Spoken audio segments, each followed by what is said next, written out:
Hello, loreheads, and welcome to the League, exploring the League of Legends lore from A to Z. My name is Rebecca. And I'm John. My name is Mark. Today we're talking about the Master of Shadow Zed, who was released November 13th, 2012. And he's been changed very little since. Yeah. They locked it in and they're like, yeah, this is it. We got it. Got it in one. I don't know about that, Riot. I still hate playing against him. Well, I mean, you know how they keep him purposefully, nerfed, right? Because, right? You see that from Rioters? No. Like Froxen, one of the big dip, that they purposely keep Zed, at least in his current state, purposefully weak, because he's such a pain. Interesting. Yeah. It's very interesting, honestly, I think. I've watched that Faker Zed versus Zed outplay so many times, and I still could not tell you what the hell happened in that play. Because one Zed is already confusing, but two Zeds. The shadows. Two Zeds? The shadows. Yeah. What the fuck? Two Zeds? And then there's four Zeds. Double Zed. Remember the... And then when you alt, triple Zed. The fact that they allowed, blind pick in game 5 matches back then and LCK, so that's the wildest part. Bonkers. And also, can you still do that sometimes? Because it would be fucking hilarious. I love it. Not for an important game maybe, but just some show matches would be nice. Yeah. I mean, surely they've got some all for one type show matches kicking around somewhere. That would be fun. Do you think Arena's going to show up at MSI one of these days? Sure. That'd be exciting. Maybe. That'd be fun. Yeah. Remember when they did the 1v1, 2v2? Those were so good. Competitions? Yeah. Something like that. Fun. Anyway. What's Zed sound like? I don't remember. Someone else go before me. Oh, he's pretty straightforward. You want to go after Mark? That's bold. That's fine. He's not that deep. You just have to imagine your head is locked in a big old box, right? He's got the most echoey voice of any of them. So he's secrets kept, our weapons wasted. Oh, that's good. All right, I'll pretend my head's in a box. Oh, God! My head's in a box! Okay, anyway. And that's it. That's it, everybody. The shadows have enlightened me. I don't know. Just some dude. Oh. The unseen blade is the deadliest. I didn't imagine him. I listened to him and I didn't think he sounded so muffled and echoey. But I guess he does have a big old... the most muffled. Yeah? Okay. Yeah, compared to any of the other ones where I've done this, like Urgot or whatever, I think he's the one that's... Loosen up the mask, Zed. Right? Let it breathe, dude. It's part of his mystique. Did you see just drool and spit all over? Right. He's got braces under there. Full headgear.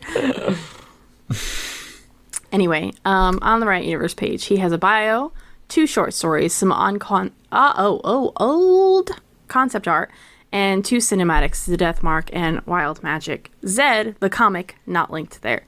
Yeah. And honestly, the 2 stories that are linked here he's in them a bit, right? But it's a Jhin story and a Kayn story. Yeah.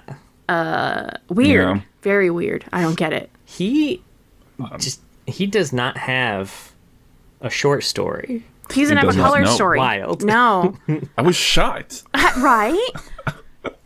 I was certain he was going to have some little action piece where he's zipping around and turning into shadows and he uses his Q and whatever. I don't know. Yeah, just killing some Noxians or something. Which one of the cinematics is that? I wonder if they release that instead of a color story.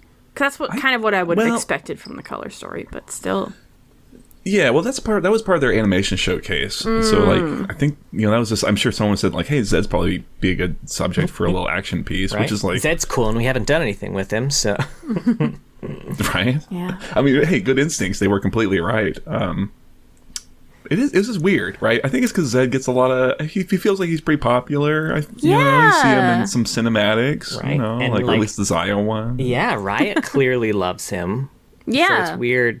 He's a big part. That he doesn't have his own... I mean, he's got his own comic, so I mean... it's true. It's a little... It's just a little weird, you know? But maybe link it on his weird, page. yeah. That's the other thing, is that it's not linked. And I think they unveiled this comic as a part of the 10th anniversary. So, like, I think, this wasn't just, like, something they just dropped randomly. I think they had some intention with it. It's very strange. At least it is on the universe page. It's just not on his page. Yeah, that's something. We'll That's give him true. that. Yeah. You can find it on universe. Take what find you it can there. get.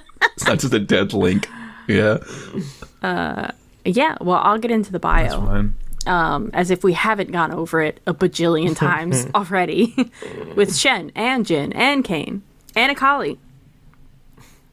Zed was a normal boy in Ionia. He was basically raised by Master Kusho and trained in the Kinkou Order. Although very different boys, he became besties with Master Kusho's son, Shen. When they were, I think, teenagers is when they went searching for the Golden Demon. Were they like late teens kind of thing? Sounds right. Yeah, they were very young men still. They were trying to help Kusho hunt down a Golden Demon who was killing just a ton of people very gruesomely. But when they found this demon, it turned out to be a man named Jhin instead. Zed wanted to kill Jhin, but Kusho stopped him. Their whole thing is like balance between the mortal and spiritual realms. So they kill actual demons. So when they found out he was human, he's like, we don't kill people. We only kill demons.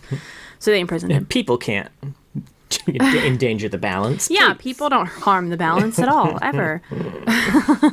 Zed was not really the same after all of this. He was really pissed about not like killing Jhin. And he also like super needed a therapist after seeing all of Jin's murders.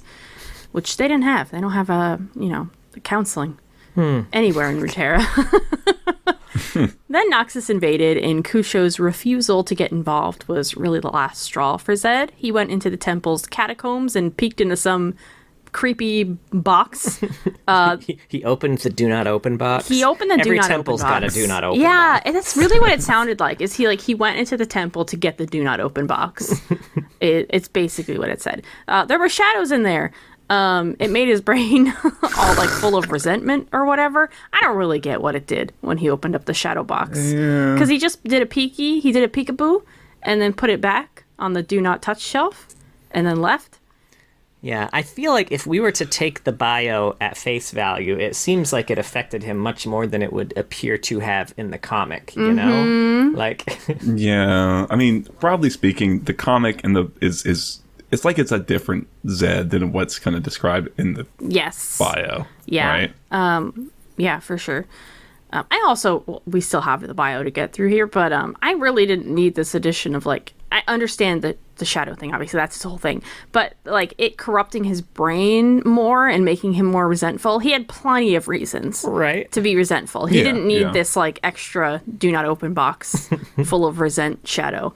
Or whatever it was. I mean, like Pandora's shadow. That's kind of how it reads in the comic even, right? Is that they don't ever really, I guess they need to establish that he knows about it, right? That he would go back to go get it. But, again, it's like it could just be he walks by and it's like, oh, there's the big box of shadow. Don't go get it. Don't go get the shadow I'm super serious, you guys. I'm not going to lock it up, but... honor system, honor system. This is Runeterra. There's no honor system. But anyway, Zed left the temple, and he told Kusho, he's like, the Kinkou need to go after the Noxians. And shockingly, this did not change Kusho's mind. So Zed left. He turned his back on the order and left. On his own, he started like kind of making his own army, basically. Their goal was to give it back to Noxus, but he realized he needed that mysterious do not touch box again. Ooh. So he went back to the temple with his new acolytes. He went and got the black box and came back out with a bloodied blade and no more Kusho. So now everyone thinks Kusho is dead. But we know better because we've read the comic.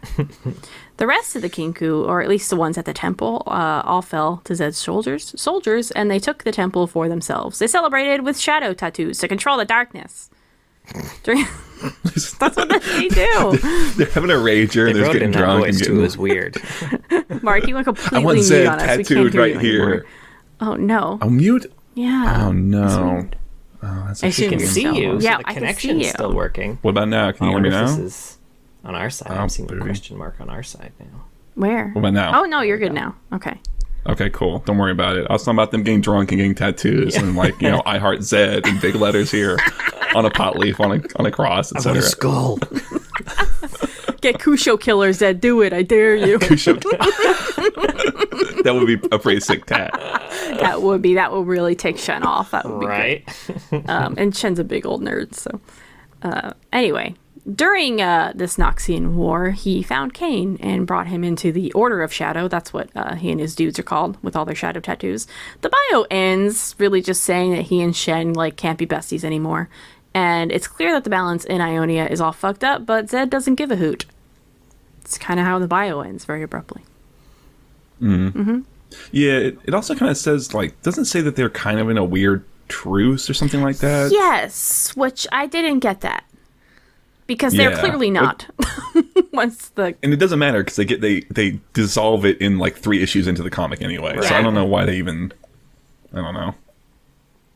Yeah, anyway. I wonder if they updated it in preparation for the comic and then never updated it after the comic or something. Maybe. I don't know. We don't want to spoil it. Yeah, I guess. I would like to know, and this is something that is a big question I was left with after reading the comic. After revisiting it for this, was what's the state of the world when it comes to Zed and his shadow nerds? Because I guess when we talk about it in the comic, they're kind of by the end of it completely on their own. They don't have any allies anymore, and I don't really know what they're up to. Really, I guess I can guess as to what they're doing, but. I think the main insight we get into what Zed is doing is through Zaya Rakan. They're the only people interacting with Zed nowadays. It's true. That's true. And that's true. And that's also something that's hard because it's like we said, Zed's not really in those stories. We don't know exactly how. I guess he's in that cinematic, but he's obviously so much there just for a cool action sequence. So it's how do we even understand Zed as a character through that or those stories, you know what I mean? And he just looks like a straight up villain, I feel in the Zaya Rakan cinematic, which I wouldn't say that he is, That's the big thing with Zed for me is Riot really wants to have it both ways, they do. They really want Zed to be this cool badass villain that everybody loves to hate and everything, but they really want Zed to not be a villain, be this sympathetic, and maybe that's kind of a Marvel thing. I did read that in the writing of the comic, Marvel had some strong ideas about things that they couldn't do with Zed. Oh, interesting. Really, that's interesting. So maybe that's a bit what happened, but they can't make up their mind on what they want Zed to be. For sure, right? And you look at his old lore, and then we look at his old quotes and stuff. His VO hasn't been updated, and that's a lot more of what he originally was just a straightforward evil ninja, right? That's what he was, right? I don't know. I like the comic Zed the most. I think. Some of that's just through because they have so much more room to spend with Zed. You get a lot more, depth and his character feels more, real and an actual proper character instead of just an evil ninja guy. But yeah, I really would like for them to figure it out. What they kind of need is I think they need a more strong villain in Ionia. They don't really have a strong one as part of the problem. I think that's why he's an easy. They go to the Zed well, for we need some villain here. Guess it'll be Zed and the Shadow Boys. They've got a great one, and then they moved him to Piltover. That's certainly Jhin. True. Yeah. Or Syndra, who they just completely left in the dust. Right. Yeah. That's true. Or Yasuo's dad. Can they borrow some from Shurima? I feel Shurima has a lot. I always felt Noxus was kind of the villain of Ionia because they're just so different from Ionia. But they're also it's always about the war that had happened and isn't happening anymore. This is why I was thrown off on about what Zed and the Order of Shadow are doing now, because the Noxian, the invasion was kind of a while ago now. So I'm curious because I don't think we have any. I don't know if we have any stories from the second invasion of. That's true. We don't. Ionia. We know that it technically happened from the cinematic, or is going to happen. That's the thing. Is going to is how I read it. Although I guess Noxus still has ports and soldiers and stuff around Ionia. Maybe.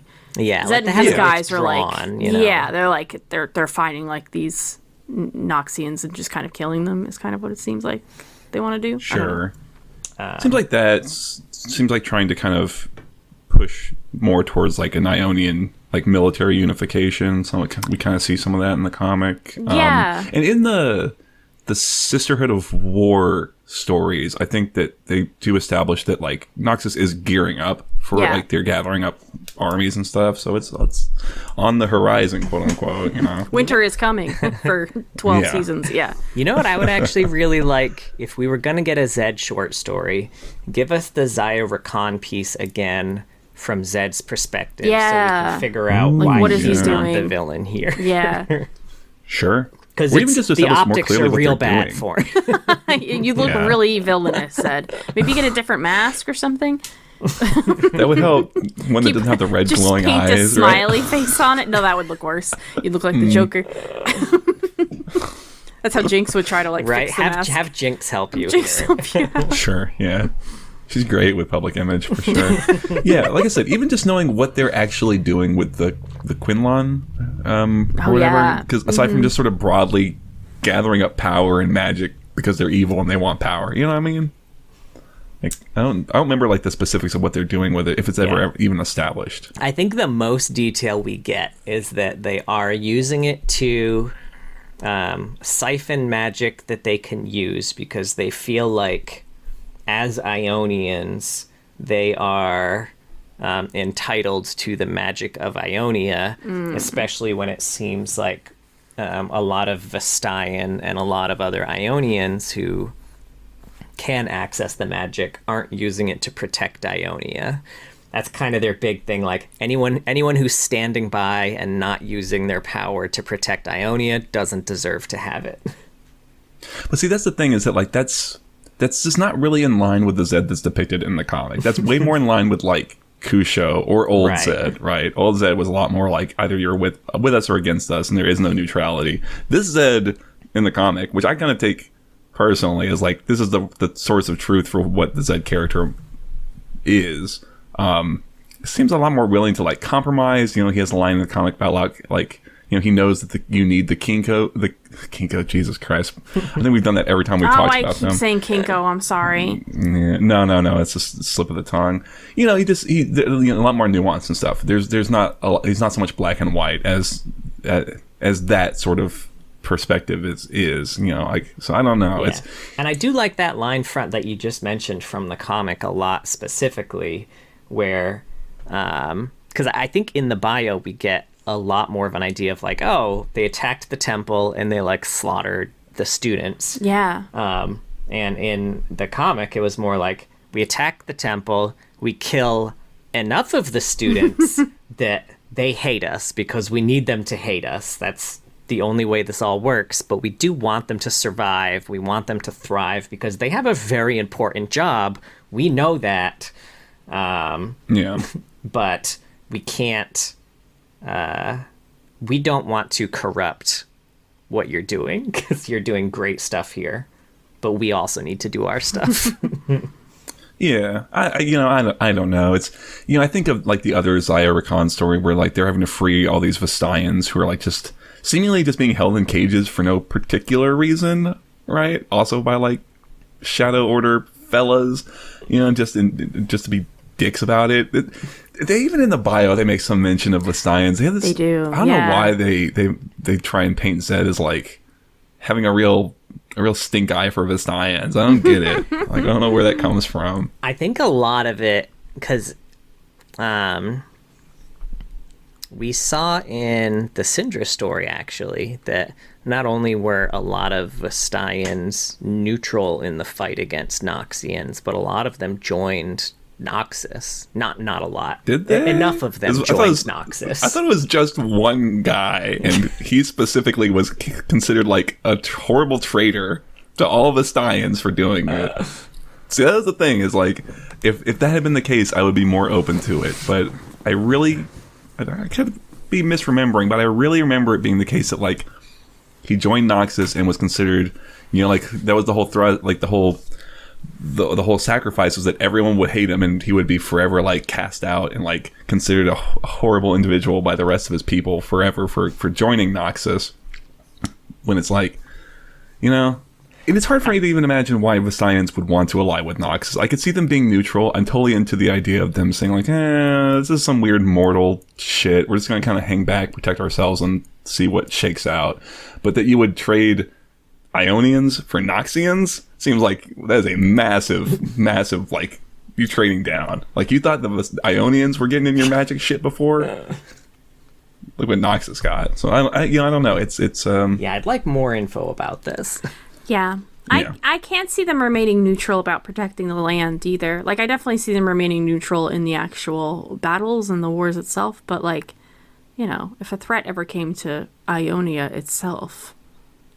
Yeah, which it's pretty clearly established that Noxus does, right? Right. There's a lot of instances of them harming the spirit of Ionia, like the land itself becoming corrupted and shit. That seems like a good impetus for the Vestians to at least temporarily help out. But, you know, what do I know, right? Especially because, as we see in the Zaya Rakan story, like, sure, if Ionia loses its magic because Noxus fucks it up, the people who live there, like, their way of life is pretty heavily impacted. A lot of them, like, use the magic in day-to-day life. Like, the Vestians, like, they're, like, alive because of the magic. Like, we see, like, Zaya and Rakan near the Quinlan, they're hella nerfed. They're, like, on their last leg trying to fight Zed here. Like, they need that magic there, so you'd expect a lot less passivity. Sure. Yeah.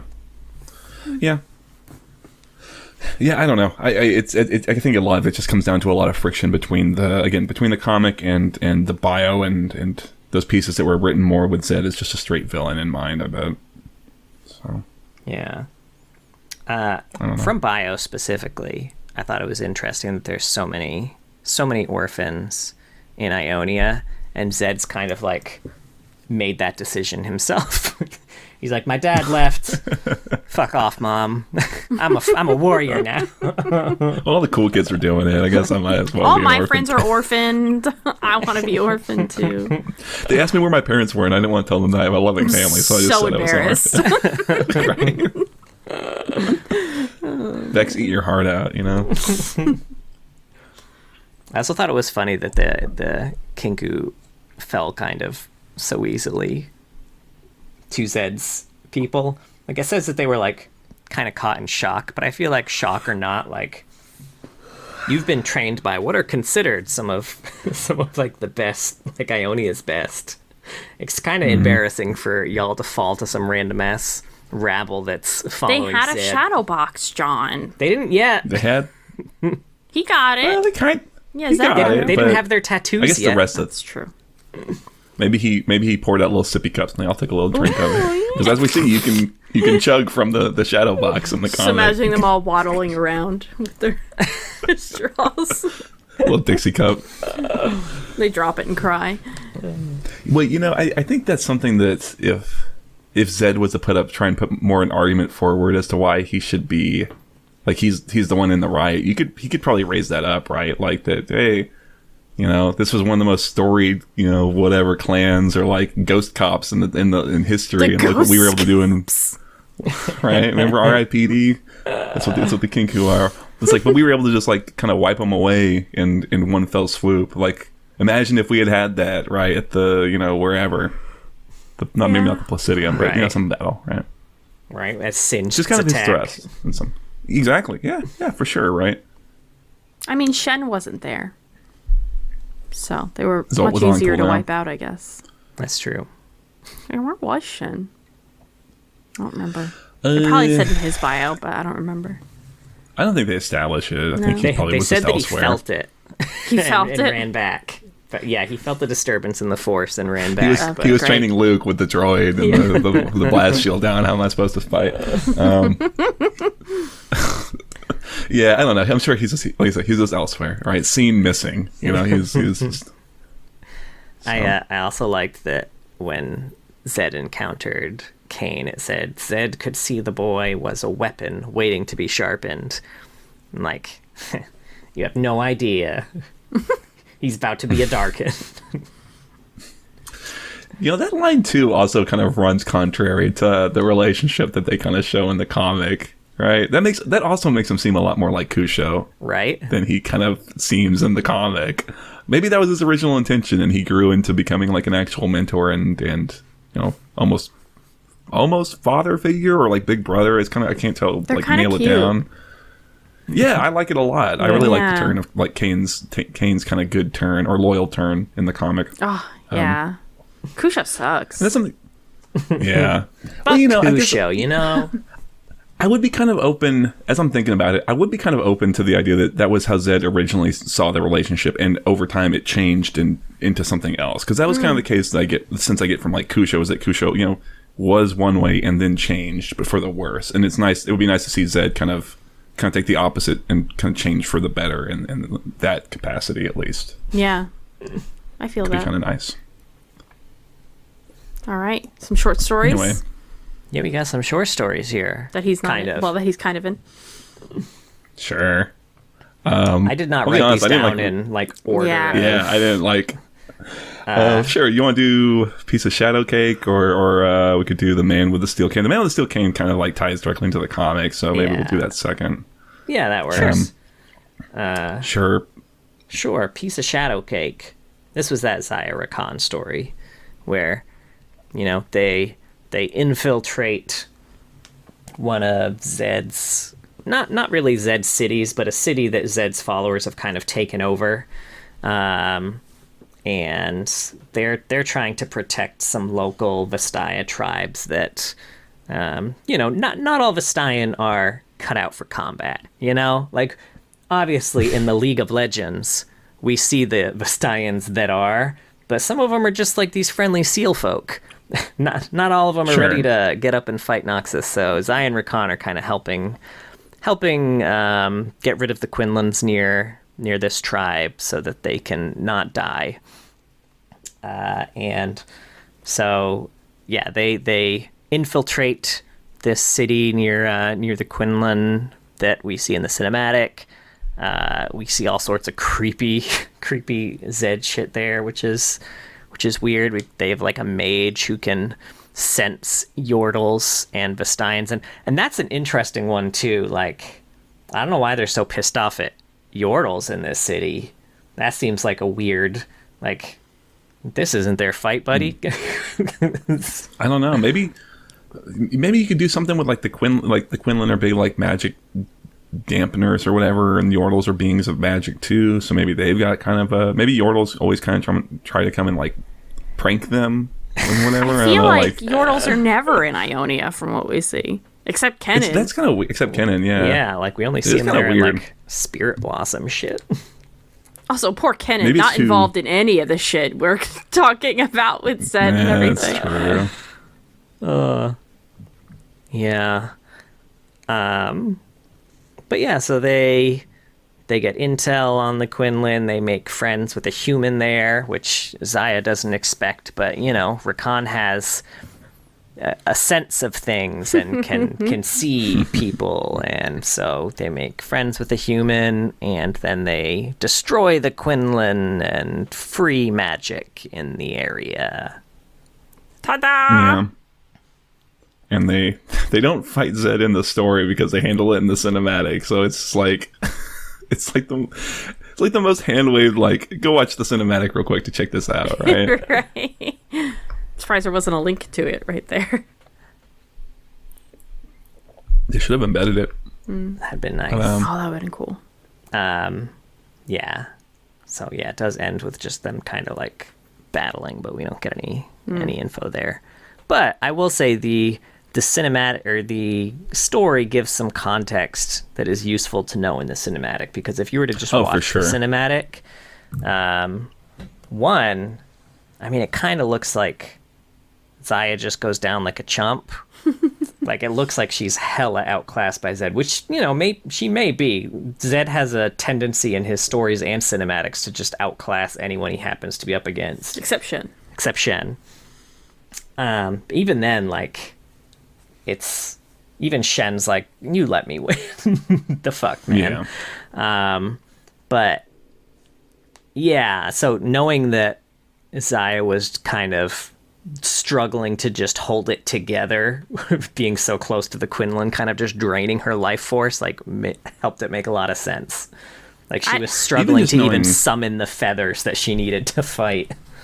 Yeah, even just knowing like what that thing, like, because I mean, I think I, like most people, just watched the cinematic, and so knowing what the fuck that thing is, what's Zed doing with the thing, you know, what the fuck's happening. It's, you know, you don't really know from the cinematic. You just know that like that thing is bad. I guess it's evil and red and glowing, and when it blows up, it's good. Good job, new champions. Sometimes that's all you need. Yeah, it's true. Yeah, that was this story. Then he showed up in the Blade of Millennia, kind of. He's mentioned. Basically, like we mentioned, it's a Kain story where Kain went to go get the, he went to go get Rost. It was the final test that he had to become. He was already part of the Order of the Shadow. His thought was that this was the final test, and then Zed was going to hand the Order of the Shadow over to him, which in the comic he kind of does. At least for a little bit. Yeah, he kind of just does it later. Like, I don't know, it's like, whatever, I guess you could be the next guy. Yeah, it was not in return for this final test, that's for sure. Yeah. But Zed did send him there to pick up Rost. That's kind of that's Zed's only mention in this story. Also, there's one point in the story where the whole thing is that Noxus has this weapon, and whenever people try to wield it, it takes over their mind and then destroys them from the inside, but they don't want Noxus to have this weapon in case they figure out how to use it, so they're sent to steal it. Kain steals it. One of the Noxians who is protecting it runs away and gets stabbed from behind. Two things that we know Noxians don't do. So I don't know what to... He must have been a new one. And he didn't know the rule. Yeah. He got the no armor on back rule, but he forgot the don't run away rule. Classic fuck up. Yeah, then we've got Man with the Steel Cane. Yeah. So this is the one that kind of ties into the comic. I mean, it's like scenes from the comic are showing up in here. It's actually a Jhin story. And it's Jhin setting up a trap for Zed and Shen. And as part of the setup, he kills a maid, and he's got these lanterns that he's set up, and I think at one point they've got Shen is sitting there in like this is the one where Shen is sitting in like the restaurant or whatever, right? Yeah. Eating some delicious sounding pork. It always makes me fucking hungry. And he's sitting there, he's getting ready to savor his meal, and Zed comes in, and the whole time they're sort of like, oh, he's 3 blade lengths away, one more step forward and I can lunge for him, and Zed's kind of purposely like leaning back in his chair to make sure he's not within striking distance, and he's sort of Zed is laying out for Shen that, hey, Jhin is back, he's back on the scene, and he's causing a ruckus, and you gotta help me get him. But Shen not necessarily on board. And then it kind of shows them also seeing the aftermath of one of Jin's murders, as Jhin is sort of like, oh, the stage is set, and here we go, ready for the big show. And it kind of ends there, and we see some of the context before and after these things in the comic. Although it is funny, I know we've talked about it before, how in this story there's no fighting. Everything is like there's a lot of tension because they both know each other so well, and like they're making these very specific movements to make sure nothing gets too crazy. But in the comic, they just sort of swing left and right at each other. No fucks given. It's really funny to go to the comic version after reading I can't reach this. him, but fuck it, I'm gonna try anyway. Yeah, they just immediately start fighting. Yeah. So. Yeah, I don't know. I like. I guess between the two, I do like this one a bit more. I like Shen and Zed just sitting down, and they both know each other so well. They know exactly what moves they're gonna make, but they don't actually do it. They don't actually fight or actually do the things that they think they're gonna do. There's a little more. I don't know. A little more hero. I always love an awkward family dinner scene. And he doesn't even eat his delicious pork thing. That's the saddest part of it all. Yeah. So yeah, do you want to get into the comic? I mean, that's the real meat of this whole thing. Let's do it. Let's do it. Sure. Zed's blonde. He's like platinum, right? Yeah, like he's platinum blonde. He's Britney, bitch. He's like Dante is what he's like. That's true. Or like Virgil, I don't know, one of those guys. I know we've given the credits for this whole comic many times. Maybe at the end, if y'all remind me, I'll pull it up and I'll give it. Because it's obviously it's a comic. It's not just writers, but it's artists and editors and etc. Anyway, we can get into it. So it opens with a lie. Does it really? I don't remember what this very... it does. Yeah, it does, right? Because Zed is kind of having his little internal monologue about, I was once a student to a great master, Master Kusho. I killed him. And there's a big asterisk on that whole killed him thing. So Zed and his shadow nerds they're going to go kill this Kinkou master. They kind of make mention of how they've been ordered or contracted, I guess, to do it by the Navori. And there's a lot of mention. This is like the first of many mentions of some sort of mysterious patron that is also kind of funding them, that is separate from the Navori. This was Master Kusho's nephew, so Zed knows him and he knows Zed, and Zed kind of resolves to kill him solo. He's going to solo kill this guy, which he does. You know, no big deal. Master Alphon. Alphon. Yeah, I remember it was an A. I was going to call him Alvin, but Alphon, we'll go with that. Alphon. Yeah. But they do it, and then kind of meanwhile, Shen and Akali, who, at this point Akali is out of the Kinkou, but they do find the body, and so they're like, this could lead us to Zed, and Akali kind of spurs Shen to go look for him.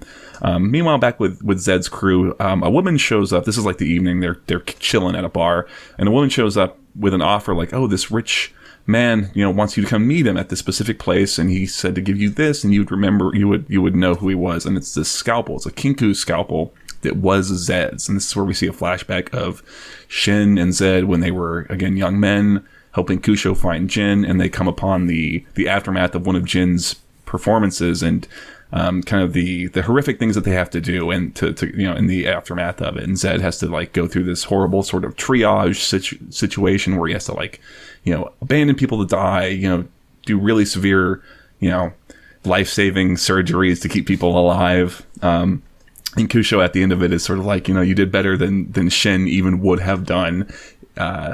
This is where we get... So he's got 3 names, which is a real fucking problem for me. So Zed's original name was Ghost. What's his... Christ, I should have written it down. I thought I'd remember it. Here. It's Govos or Gavos. Govos, thank you. Yeah, we won't hear it Gavos. Again, so... Yeah, Gavos. And then Kusho gives him his new name, which is Usan, which is like a super good name. It's like, this is the one for someone who's super important, and kind of names like, you'll be the next Eye of the Twilight. They go to where they've been kind of instructed to go. It's the ruins of that same village, and when they get there, they find 2 corpses. Zed already kind of knows that it's Jhin, and he definitely knows it because these 2 corpses that have been turned into horrible flesh flowers. One of them is the woman who had brought them there in the first place, and the other one is a girl who 19 years ago we had seen he had amputated her leg to keep her alive, and here she is 19 years later, killed by Jhin. So Zed and his crew are hanging around. Jhin attacks them, kills 4 of Zed's squad, and Zed is chasing after Jhin as Jhin goes down into these docks of this city. And we get another flashback where we had seen that we see where they captured Jhin and how it had been this elaborate sort of trap where Zed had allowed himself to get captured, knowing that Shen would come save him. We also kind of get some insight into Shen was, to be married to this girl, but she and Zed had this sort of secret affair going on, and she was there at this festival thing, and that was Jin's whole masterstroke, was he was going to kill her, and it was going to be some horrible tragic thing, but they one-upped him and caught him, and we see Kusho kind of insisting that Jhin be kept alive, and then as Zed is kind of chasing after Jhin gets away, and Zed kind of realizes that Jhin has recreated the whole thing and then kind of blows up the city behind Zed as a big fuck you, essentially, just to kind of rub it in Zed's face that you can't catch me, I did it again. So Zed resolves that he's going to have to go get Shen to help find Jhin. Shen has kind of said, we can't go get Jhin now. There's 8 demons attacking somewhere else. I gotta go be somewhere else, Akali. Don't go after Jhin. Don't go find Zed. And Akali is like, okay. And then she goes, whatever, fuck off. Crosses her fingers behind her back. Yeah, which she does multiple times this comic. But Zed has determined that he has to go find Shen. Shen's the only one who can help him catch Jhin. And the only person he knows that he can trust who can help him find Shen is their old flame, Yevkai.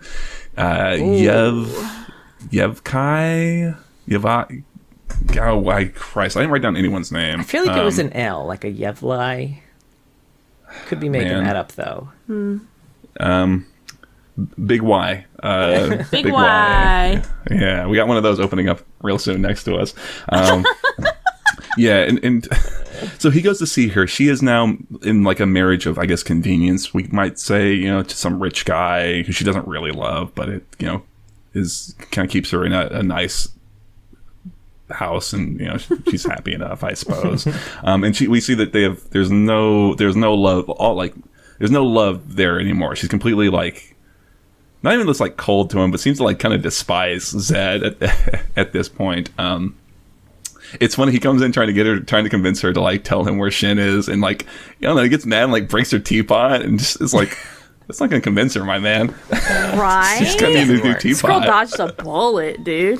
Right, dodged a shuriken. But he's able to, I guess, sway her enough that she's like, Shen, there's this temple that he goes hangs out at sometimes. Go check it out. He blackmails her, doesn't he? I guess he kind of does do that. Yeah, I guess. Yeah. Does he? Because she has 2 kids, and one of them he's like is part Vestayan. I can tell. Yeah. Your husband is so proud. He wouldn't like that. You're Stuppen. You're Vestayan assistant, or whoever he was. So I think that's why she told him. I'd have to reread it, because that wasn't like the read I got on it, but but he does definitely call that out. I mean, maybe that is it, and that would make more sense, because there's not a lot of incentive for her to help him in the first place. Yeah, and we do get another hint of Zed's just hatred of the Vestayan here, because when he gets called out, the Vestaya who had slept with her is kind of like behind him, looking like he's gonna try and sneak attack him, and Zed's like, I wouldn't do that. I've killed so many of your kind. Not even an issue for me. Maybe he hunts them like they're animals. Like he's got Vestayan heads. It's like deer hunting to him. He doesn't hate Vestayan, but it's game. No, they're worthy prey. Yeah. I just win it every time. Which is weird, because the one deer that we know isn't even Vestayan. Right? But he's gonna kill her anyway. It all comes out in the wash. So he goes to this temple. What? The sayings that you come out with sometimes. So he goes to the temple, right? He goes to the temple that Shen's at. He brings along his boys. This is where we see the scene that kind of came up in that previous story, where they go and they have their quiet conversation where they're fighting a bunch, and he's trying to tell them like, hey, Jin's back. You got to help. Shen is not really on board with the whole thing, but he kind of lets everything go. They're still under this truce. Is kind of the point, is that they're still not quite fighting. But as soon as like Zed leaves, Kane is there, Akali's there, I should say. Also, Kane is kicking around in the comic, and I think at this point it's been established that, hey, Kane, you know what, man, you're going to be the next shadow leader, buddy. He gives him the like, you're my successor. The old thumbs up. After this one, Shen is just like, the truce is over, the war is back on, which is like, I don't know, is that a verbal, like a legally binding verbal contract? I don't know. Kennen this whole truce thing makes no sense to me. So I think my read on it was that the truce wasn't like this long-standing truce. The truce was he was passing on a message about like a threat, and I think they have some sort of code about killing the messenger. So he was protected as long as he didn't attack Shen up to the point where he was finished delivering that message. Although Shen did attack him, so I don't quite know. They make no sense to me. They're very hypocritical. Who knows? The Kinkou aren't hypocritical. How dare you? Everything they do makes sense. It's all logical. But the point of it all is that Shen resolves that he is going to go find, him and Akali are going to go find Jhin, and Zed is like, well, I'll just let Shen go do that, and I'll follow Shen, and we'll all end up at Jin's place together, and in that moment, we'll capture him together, even if Shen's not on board with the idea. And that is kind of what they do. Shen and Akali are tracking down leads. This is where we start to see some of like a little bit of what's going on in the bigger picture in terms of like some of Jin's targets are not just random and innocence. They are that. Don't get me wrong, but there's also he's specifically killing these various elders on some sort of regional council that is going to have some vote about military unification. It also sort of like the implication that like political opponents to like this Ionia single military unit thing are being kind of removed as a result of Zed and Jin's sort of actions. They come upon, again, another thing that was in that Man with the Steel Cane story where they see the aftermath of one of Jin's murders, and Zed is kind of skulking around in the rooftops, and he's like, I've seen these lanterns before, what's the dealio? And he opens one up, it's like, it's a bomb, Jin's here, this is all a big trap. They're I gotta let Shen know what's going on, and it devolves into this huge chase where they're chasing Jhin again out into docks, and as Jhin is like leaving, he sets off the trap and it blows up the city, and it kind of Zed ends up in the situation where he can either get to Jhin or he can go save Shen, who has been like knocked kind of semi-unconscious under the water, and he resolves to go save Shen, his brother, whom he loves. And when they come out on the beach, they have this big clash, this big showdown, where Shen kind of puts it to Zed that, ultimately this is your fault because you're not thinking things through enough. This is all for you, Jhin. You're the audience, and if you had fucked off to the mountains, Jhin would have gone to the mountains. But instead, you chased after him here, and now everyone's all fucking dead because of you. And he beats Zed. He's got a hold of Zed, and at this point, Kane beats the shit out of him, and Kane lets Zed be captured. He's like, we're not going to go save him. We're going to go, and we're going to go see our patron. And it's been established that like we don't talk to the patron, even when we need money. Them having no money is like a big thing that comes up a lot. It's like, even when we're broke, we don't go to the patron. But Kane makes an executive decision to go talk to whoever their patron is, who they don't know. So they've got Zed, right? They've got Zed. They've got him bound in like these nullification scrolls. He can't use his magic. He's caught. And Shen is trying to press him for why he killed Kusho. And Zed puts up these various lies that Shen kind of sees through pretty immediately. And the closest truth that Zed kind of gives him, the closest thing to truth is that like, we needed to be able to deal with Noxus, but it couldn't be the Kinkou, because if they did that, they would lose their special place as like these arbiters of balance and become just mercenaries or another warrior band. So we needed something else that could, be untainted. And that's what I created, and this is where we see that, between the two of them, Shen was the one who was being more who was actually going out at night and sneaking out and fighting Noxians and shit. And Zed was kind of covering for him and like throwing fights to make it look like he was training and stuff. It's kind of interesting. And so, Shen kind of resolves it. You know what? We'll go get Jhin. But you have to take him alive. That's the price. Is that you come with me? We're going to go get Zed, or go get Jhin, and we don't kill him.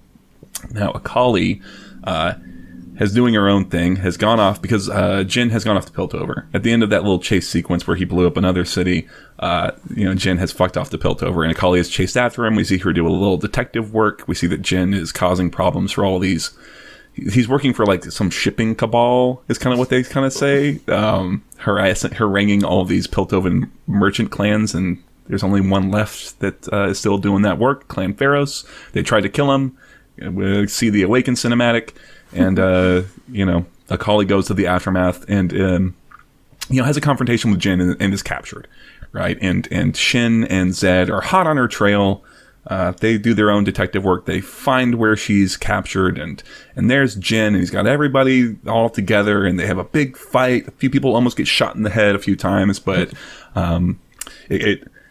it all resolves. They get a hold of Jhin, and when Zed has a hold of Jhin, he is beating him, and he is kind of demanding that Jhin say who freed him and who is like helping him, which is something that Zed has been pushing a lot in previous issues, but specifically to Shen. He's been trying to get Shen to like ask the question of who let Jhin out, because there's only 4 people who know where Jhin was. You, me, our old lover girl, Big Y, and Kusho. And Jhin, while Zed is kind of pressing him for this, is taunting him, saying like, well, I'm not going to tell him. You know who it is. I'm not going to spill the beans. I'm not going to make it easy for you. And so Zed kind of fucks off. So Shen and Akali have Jhin. Zed, for his part, has gone back to Ionia, and he's sneaking into this temple in Navori, back to their mysterious patron, who is Kusho. We see that Kusho is alive. I thought he was dead. I know we talked about him a bunch, but I thought he was dead, right? But no, Kusho is alive, and what we kind of learned had happened is that Zed had convinced Kusho to fake his death so that he could kind of orchestrate things from the shadows, not taint the Kinkou while still being able to help lead Ionia to safety and prosperity. But he's gone too far this time. Zed's had enough of his bullshit. Kusho kind of lays out that, like, the only way that we'll get anybody in line is if they're scared, and Jhin makes people scared. So if we just let him blow up a few more cities, just a couple more, it will all be right as rain. And Zed's not on board. And Kusho's like, well, don't worry about it, because I got a replacement. Kane, go kill Zed. And Kane, it's like, well, I've got dozens of our acolytes out there, and they're all ready to kill you. But my master, you, taught me to be honorable and loyal. And Kane does not kill Zed, and in fact has all the other Shadow Order students who are still loyal waiting in the wings, and they all go out and go kill all the traitor students. So it's just Zed and Kusho left in the room, and Kusho grabs a hold of that shadow box, and he pops the top, and he shotguns it like it's it's Friday night at a frat house. How much shadows in there, man? Not a lot. I don't know, right? He chugs, right? He got the big gulp, right? You know what I mean? So he's all shadow monstered out, right? It's nasty. He didn't put his lips on it, though, so that's okay. He still has decorum. Right? Pinky's out, but they duke it out, right? And Kusho is saying all these vile things, and he's using his shadow clones to make all these images from Zed's history kind of pop up. And Zed sort of is doing a rope-a-dope thing where he's like, well, that was some wild shit that you just did, but you've been lost in the sauce for like a few months. I've been doing this shit for years, and you're already running out of juice. And, me, I was born in the shadow. I was molded by it, And so he ults and kills Kusho. And then there's kind of like a little end sequence with him and Kane where he's kind of like, well, I thought maybe you might kill me, Kane. And Kane's like, well, I was doomed when you found me, and you took me in, and you cared for me and respected me, and you gave me purpose. And would you kill someone like that? Would you kill Shen? And Zed's like, I might have to. I don't know. Nobody seems to like us anymore, so I don't know what we're gonna do exactly. But they're off to adventure together. And his last lines were like, well, the only thing we can hope is to be better friends and fathers and brothers than we got, essentially. Yeah. And that's the comic in summary. I liked the comic. I liked it a lot. I know we've read it a lot. I felt like it had been enough time that I sat down and really, really read through it, and I really, really liked it after this reading in particular. I don't know. I like kind of the setup with Shen and Zed. I like how they're both kind of in positions that aren't really. Like, in a perfect world, neither of them would be doing this. Zed would probably be the Eye of the Twilight, and Shen would probably be doing something more akin to what, seems like Zed wants to do. Yeah. I think it's been kind of neatly constructed, the way they've kind of ended up in these uncomfortable positions, having to do what the other one kind of would maybe almost prefer to do. I don't know. Yeah, that's cool. It's, like you mentioned, this to me is canonical Zed, This seems like how this is Zed's personality. Zed's personality wouldn't sell as many skins as Zed's cool armor does. So yeah, you don't see him in his full armor in the comic very often, honestly. Yeah, I can't even think of a moment where probably because he looks got the fucking evil. It's really true, right? I guess when he's in that very first fight with Alvin. Yeah. They mention, I think this was in AMA or Twitter or something, that that armor specifically that we see in game is his war armor. It's not his everyday. It's not his stealth armor or his everyday armor. He does a lot of missions without it, but if he just plans on fighting someone 1v1, that's his armor. Well, you do see that in the they have a flashback. I didn't mention it because it wasn't like big revelations. They have a flashback of him when he kills Kusho, and we see that that's exactly what he was wearing. Like him and his whole unit that he had like a little army, I guess he commanded, and they all wore outfits pretty similar to that. So it's sort of kind of makes sense, I suppose. I like it a lot. Speaking of his fight with Master Alphon, it was the final bit. So I mean, Master Alphon is just so confident, so unearnedly confident that he's going to win this fight, and just gets so shit on. But it also seems really unnecessary. So Zed has like 3 shadow clones that are all just stabbing Alphon. But then we also see that there's like a shuriken in Alphon's chest, which just seems like over. It wasn't there a second ago. It's not like someone threw a shuriken and got him and then all of them jumped up and stabbed him or anything. Like, we see him a panel before that with all the clones like right next to him. Like, they stabbed him, and then like at the same time someone was like, I'm gonna hit him with a fucking shuriken too. Fuck this guy. I feel like Zed really didn't like him before all this. He kind of came off that way. He was not. He was probably maybe the most ruthless with that guy, because like all he says to him is like die, like when he's killing him, right? There's no like, oh, I'm sorry, I must do this. My second cousin twice removed or whatever. Yeah. Like you never did the dishes. He's like, I got a paycheck with your name on it, so peace. Yeah, I guess he didn't like 1v8 him or whatever. He did make a point of only just fighting him. I guess 1v1, but he's called the clones. Yeah. Right? I was going to say, he kind of 1v8'd him, but it was they were all him. Sure. I mean, to be fair, the guy threw a bunch of spears at him, so I was like, that's fair. I don't know. But yeah, he must have been. The feeling I get is that while the patron is paying a lot of people to assassinate political opponents, the jobs that they send Zed's way are the people that they can spin as being like, hey, and also this guy did fucking nothing during the war. So he's probably fine with all those. Yeah, there's a line from Zed that I had forgotten. Like, there's a lot of little lines I had forgotten about. There was one where he talks about how he's thinking about the things that Jhin is doing and how it's very specifically like a lot more like dirty work, like killing innocents, children, bystanders that he specifically did not do, like jobs I guess that he said he didn't want to do, and he says Jin's doing it and he can't tell if it's like just to mock him, right? It's all, you know what I mean? Like, it's hard for me because like they from Kusho's sort of end speech, it seems like they kind of just let him off the leash just to cause general havoc, but he seems pretty targeted in the things he's doing too. He's killing specific people.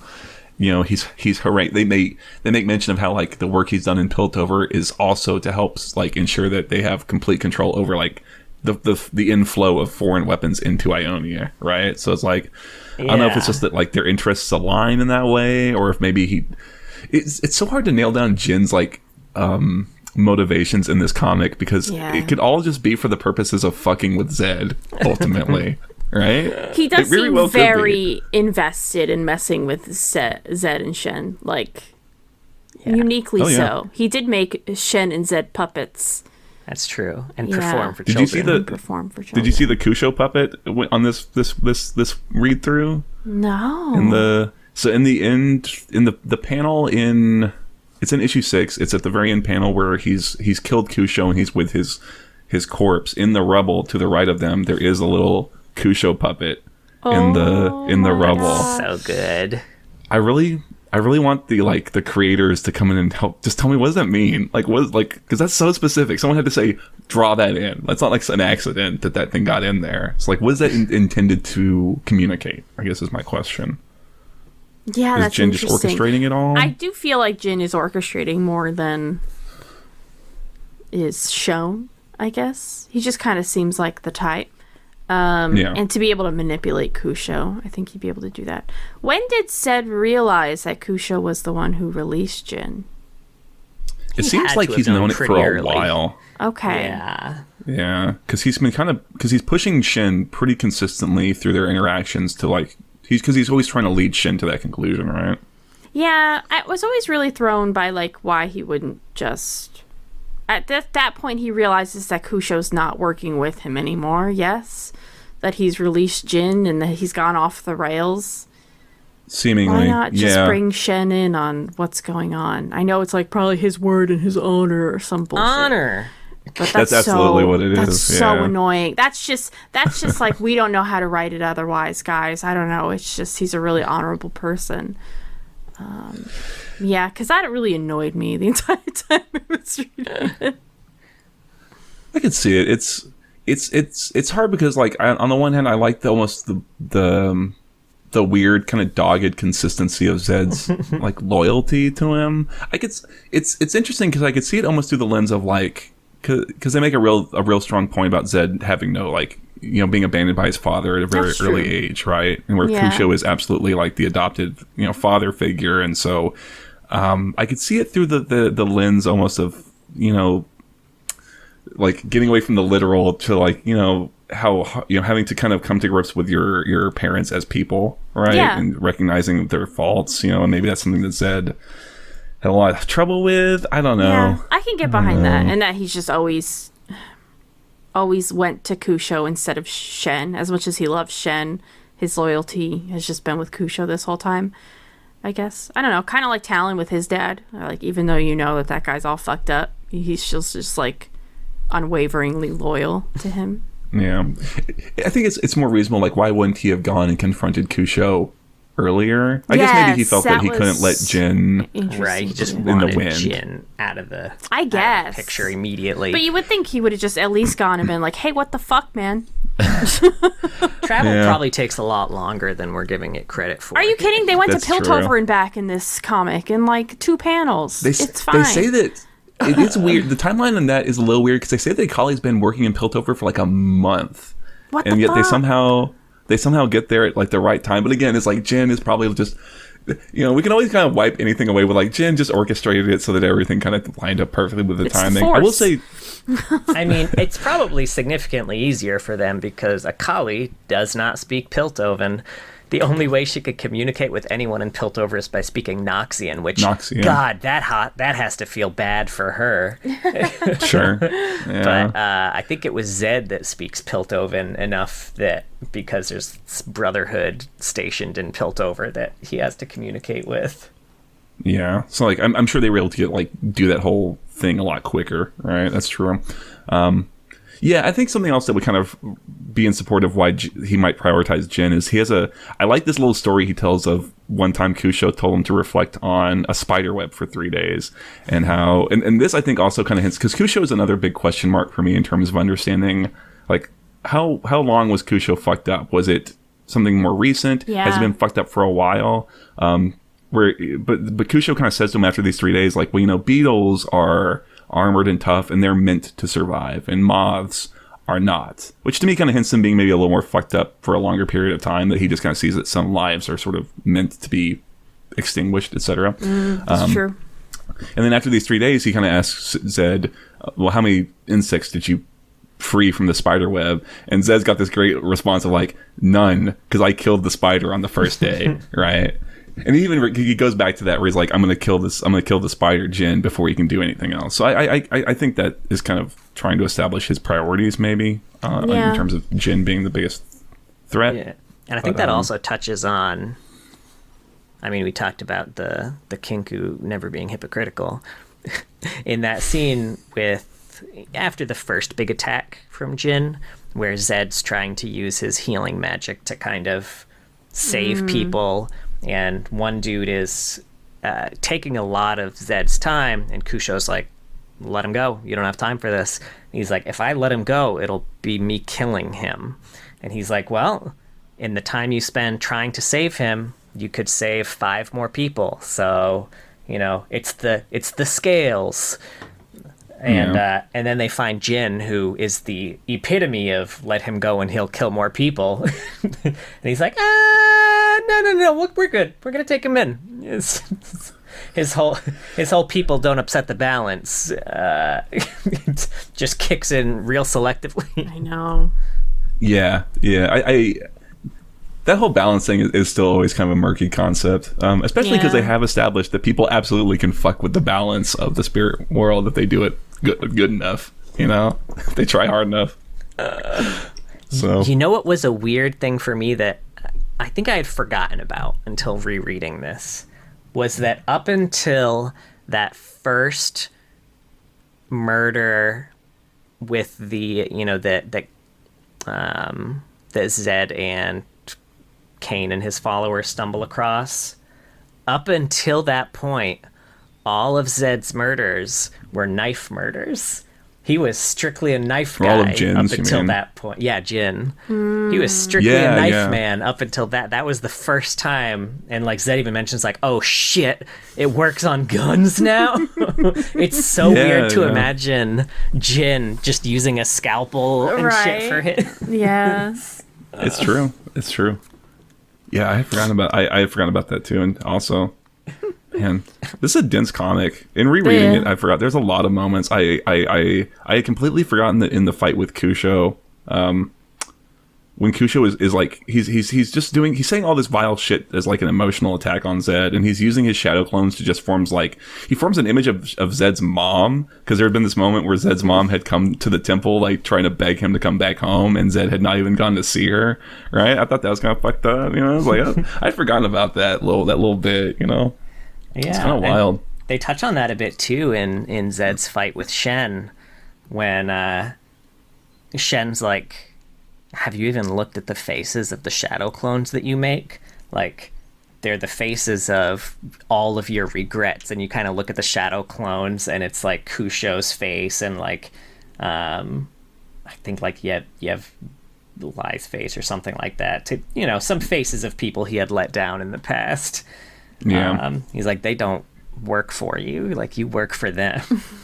Yeah, it's a neat little turn. It's an interesting idea to kind of play with what's going on with that shadow magic. I mean, some of the art I really enjoy. I like instances where that shadow box is around, where everything around it is kind of cast in just black and white, and almost like a color inverted a little bit. Or negative. Yeah. Mr. Negative Man, I forget his name. I know you're talking about. Yeah, or like I can guess, I suppose. Spider-Man villain. Oh, sure. Yeah. It's neat. It's a nice way of depicting it. Yeah. So when they first captured Jhin, the whole trap that they laid for him, I thought it was funny when Jhin captured Zed. Jhin said, "Your master will never make it here in time to save you." Like, you know, he's seen all the angles. He knows that his master Kusho's not gonna make it. And then Zed's like, he doesn't have to. Shen's here. And then Shen fucking Kool-Aid Man's through the wall and sets Zed free. And then Zed goes to kill Jhin, and Kusho's like, Yeah.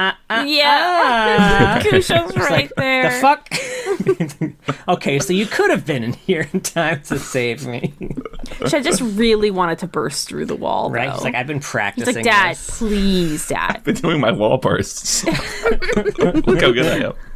I know, son. We have no more walls left. That's the real reason the temples don't have walls. Shen, you gotta stop, my boy. It's so drafty here. It's so cool. Oh my god, that's fucking great. I didn't think about that. I feel like something that the bio really glosses over, because the bio talks about, Shen decided he needed more power, so he went back to the Kinkou Temple to steal the shadows. But in the comic, we actually get to see them essentially at war. They're fighting against Noxus, and they've done an assessment, and they're like, well, we can't hold this anymore. We have refugees from all over. Noxus is taking over this place, and we can't stop them. There's too many of them, and all these refugees are gonna die. Like, what are we gonna fucking do?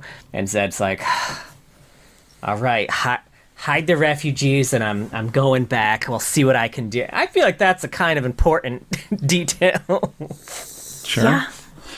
Well, again, that's what we're talking about. Where like this is what we should look to as our source of truth, because it has the room, right, for like nuance, and it does a lot of what I always want from various pieces of League lore, which is I always feel like I'm saying, like, I want to see this, I want to see that, and this is like almost every issue has some flashback showing some important scene or sequence of events that happen to help shape the current state of things and the current state of the characters. Yeah. It comes off a lot less like he's in it for personal power, which is how it's kind of written in the bio. I also found it really interesting, even up to the point where Shen is beating the shit out of Zed, he still calls him Usan, which was something that I feel like most people don't call him Zed. Well, that's true. Yeah. It specifically came up in the fight with Alphon. He called him Gavos. Mm-hmm. He's like, I don't go by that name anymore. He's like, well, I'm certainly not fucking calling you Usan. You definitely don't deserve that name anymore. It's interesting that Shen that clings to it. Yeah. Yeah, for sure. It's also neat to see just how fucking outclassed Akali is. Poor Akali, here. man. Like, when she decides, like, oh, I'm going to fight, if you're not going to attack Zed, maybe you've got this code. I'm not stuck by this code. I'll do whatever the fuck I want, and then attacks Zed. And Zed just, like, so nonchalantly is just like, pa. Just, like, knocks her aside. It's like, all right, I'll ignore that because you're Zed's student, but, like, don't let it fucking happen again. Shen's student. What did I say? I remember we did this during the Shen episode. You said Zed. Oh, it's okay. It's okay. Their names are too similar. It's not our fault. Yeah. Also, I feel like with this Zed, I'm so sorry. I feel like Akali would really be on his side. That's what I was thinking. They're very similar. They are so Shen similar. even says as much. Yeah, like it's the reason she left the Kinkou Order, and especially if she knew that he didn't kill Kusho. That's what I assume the only reason. That's her main sticking point, like, because otherwise she's completely like on his side, really, with everything else. It's true. I mean, like I said, Shen says as much that the reason she was his favorite student is because she reminded him so much of Zed. I mean, and she even did the same thing of leaving the order to go do her own thing, so. To actually be able to kill people. she likes it. We find out in this comic that the language they speak in Piltover is Piltoverian. I'm gonna ignore that. Fucking hate it. No, hate it. Do that. Fully ignore that one. We're all agreed with Piltoven, right? We speak common. Common. Yeah, I feel like that's pretty much all I had. Did you guys want to hear about some cut ideas from here? Oh, yes. Sure, yeah. I have them in my fun facts, but I'm going to skip ahead. All right, so they had originally had a scene in here where Zed kills a Vestayan elder that knew Kusho, so that he could steal his magic. This was going to be in episode 1. But the Marvel editors were like, this makes him really unlikable. We can't do that. I'm kind of liking this idea. Sorry, I'm kind of liking this idea of like these Marvel guys who just have done a ton of this coming and be like, no, you can't do that. That's going to make everyone hate the character. What do you think? Like, what are you thinking? Wait, and this is supposed to be a Zed comic? He's the protagonist here. There was a flashback scene where we see Akali being dragged away while her father tries to buy time for her and some other Kinkou members to escape. Zed does not think much of Akali's father at all, but he wants the others to escape, so he sends his weakest student after Akali's father. But his weakest student was still strong enough to kill him. So does he specifically say, "My weakest student, step forward"? Which one of you guys sucks the most? That would kind of help smooth over why maybe she would be not inclined to. That's fair. Be pals with Zed. Yeah. Let's see. So Shen and Zed had a talk during the war. Shen was worried about Zed, thinking he was taking too many risks and angry at his father's inaction, but he also suspected that Yevnai, I wrote it down here. You had the name. Hey, there we go. Big Y. That Yevnai had feelings for Zed, and that had something to do with the marriage being called off. It was just kind of some stuff that was implied. They just cut that. They had some Akali scene, like they had an extended fight scene between Akali and Kane. And some extended Akali investigation scenes. Interesting. They mentioned they wrote some scenes which would have been too hard to do with the ratings restriction. Interesting. So definitely a fight scene between Akali and Kane turned into some epic banging. I mean, they do hint at it. They said there were 3 different scenes where Zed and Kane were doing horrible stuff to monks and or Vestayan. Oh my god, why? Do they just come in? How much did Marvel have to be like, no, this is a big fucking no. Please stop making your protagonist torture these cute animal humans. Right? And the peaceful monks. Right? It's like, I read this Stephen King book called Slay the Dog. I think that was the name of it, right? First of all, no, you missed Stephen King did not write Save the Cat. The guy who wrote Blank Check the movie wrote Save the Cat. Yep. Let's watch that. Let's watch Blank Check. It does not hold up. Doesn't age well. No. Speaking of scenes that wouldn't make it in the ratings. The grown-ass woman flirting with the 11-year-old. Kissing the 11-year-old. Yeah, that too. Anyway. On the ellipses. Yeah, funny, Marvel had to cut that out of this comic too, though. They had that written in here. You can watch this on Disney Plus. There were a couple flashback scenes with Kusho, specifically one where Zed gets banished from the temple for using the Ichor, while Yevnai and Shen are there watching helplessly. There are 2 scenes which, combined with other clues in the various issues, created a little map-based mystery where people could use the map to figure out where Jhin was going next if they put together all the clues. Yeah, would have been neat.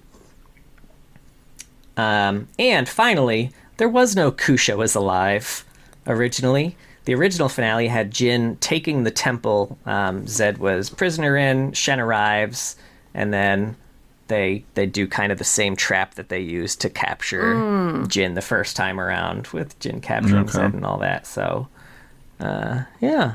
Interesting. Trying to think how I feel about that. It's hard because Kusho really... I almost wish I kind of wish we had a little more flashbacks with him, because like I said, I have trouble understanding exactly how, like, was he always completely manipulative and only ever viewed Shen and Zed as like these things that he could use, or did he like at one time care for them as a father and just degraded? Yeah, you know what I mean? And what is it that kind of twisted him? Maybe it was also hunting Jhin. It messed up Shen and Zed so much. Right. I feel like the things he did, it could have messed him up too. Sure. Yeah. And I don't know at what point, this was likely before the big singed attack, chemical attack too. I'm sure that had a pretty dramatic impact on a lot of feelings. Yeah, I mean, I think that's probably the most realistic, right? Is that it's not one thing, it's just the weight of many things as the year goes on. What is it good for?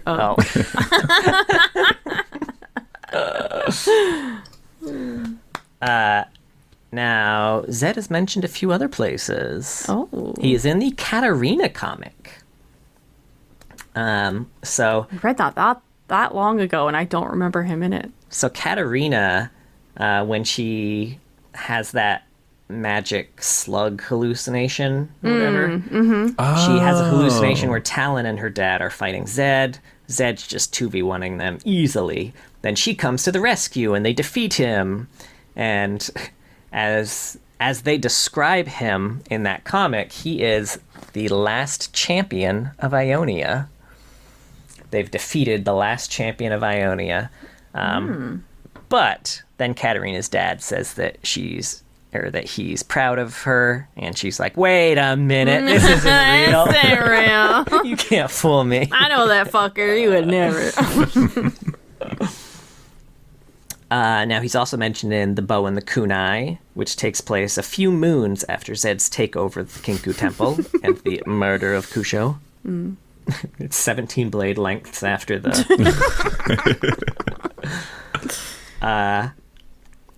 and obviously, he's in The Eye of the Twilight, which is the Shen bio. He's in The Heart of the Tempest, which is the Kennen bio. They talk about the coup again. He's in the Rogue Assassin, which is the Akali bio, where they talk about the coup again. Fucking everyone's making a fuss. He's in the Shadow Reaper, which is the Kane bio. At the end of the Kane bio, he's hoping Zed will name him the head of the Order of the Shadows, which I guess means that Kane's arc is complete now. He just doesn't have any other goal, I guess. And then the Virtuoso, which is the Jhin bio. Finally, someone who mentioned Zed and doesn't give a shit about the coup. So,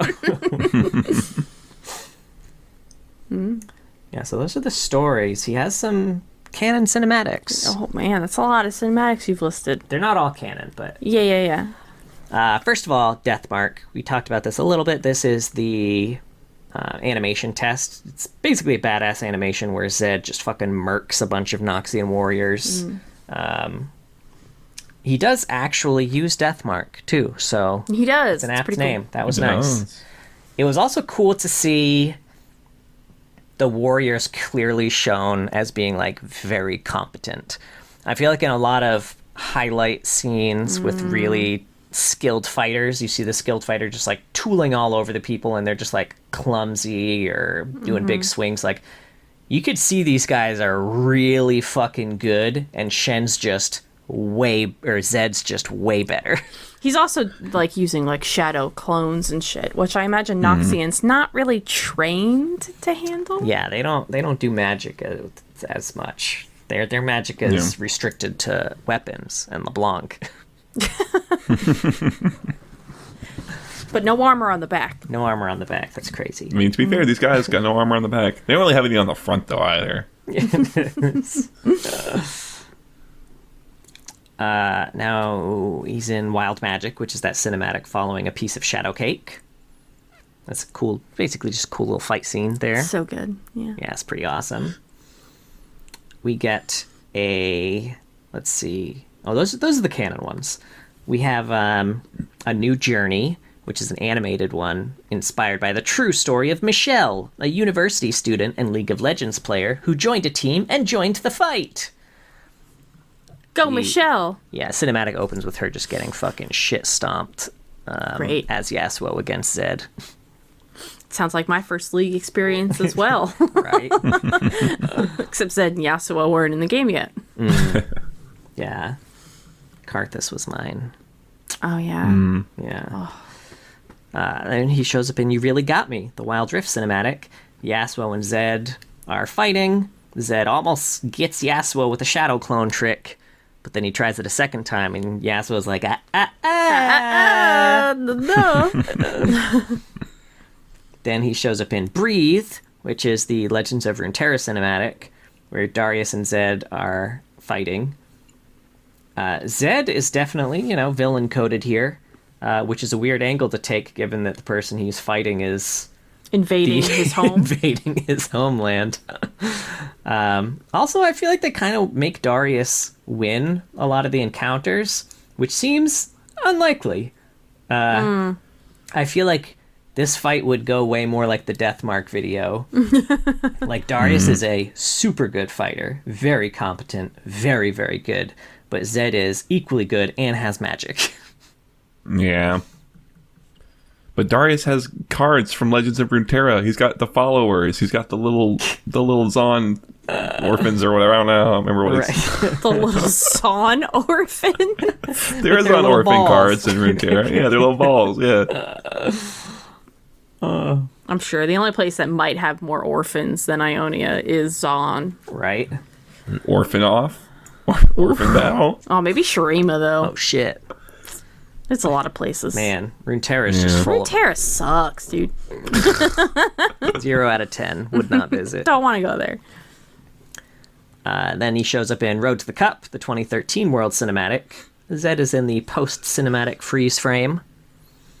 And he shows up in Rise, the 2018 World Cinematic. There's a big old shuriken stuck in the ground at 18 seconds, so you can... Zed is not a shuriken. You don't know that. He could be. Naruto has Shadow Shuriken Jutsu. Why not Zed? Because this isn't Naruto.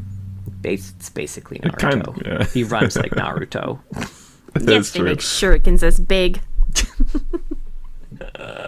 He should have that quote. Oh, that would be great. Riot, why didn't you do that? That would have been really funny. Speaking of quotes, he has a few that are interesting. Mm-hmm. Are they, though?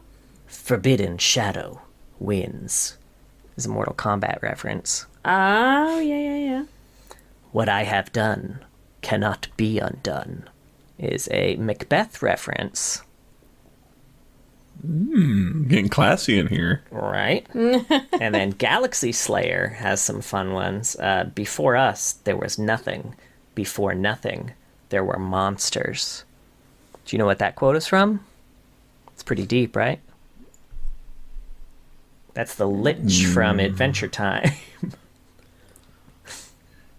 I actually wasn't even trying to look at the answer. I was trying to read it again. Interesting. He's got a quote, "You're already dead," which is a Kenshiro quote from Fist of the North Star. He's got "no cure for foolish captains," which is, so his Galaxy Slayer is part of the, what's the, God, why can't I remember, the Odyssey one, where Yasuo's kind of the captain of a ship. Mm-hmm. So that's a reference to Yasuo's quote, "There's no cure for fools." Yeah. And finally, he has a quote in this AU. "Look at the skills, look at the moves. Zed, what was that?" Which, as we mentioned, I gotta hear that in his voice. Quote from the famous duel between Faker and Ryu. I didn't know that they had him say that. I've got to go listen to that.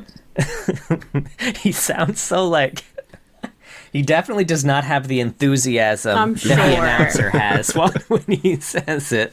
Which, by the way, if you've never seen that duel, highly recommend. I mean, it's like 15 seconds long, right? Like, you gotta see it. Yeah. But it is just, but it's so dense every wild. frame. Yeah, number one iconic League of Legends, clip of all time. Play. Yeah. It's up there. Yeah. But yeah, that's canon. I've got some AUs. You want to hear about some AUs? Yeah, I brought up the Hit me up. skins already. Sorry, I'm yawning right at the start of the year AUs. You're always like, please stop yawning during the AUs. And then I immediately like, yeah, I got the AUs. Let me get them all out of the way. All right, first up, we got Cloud Edge.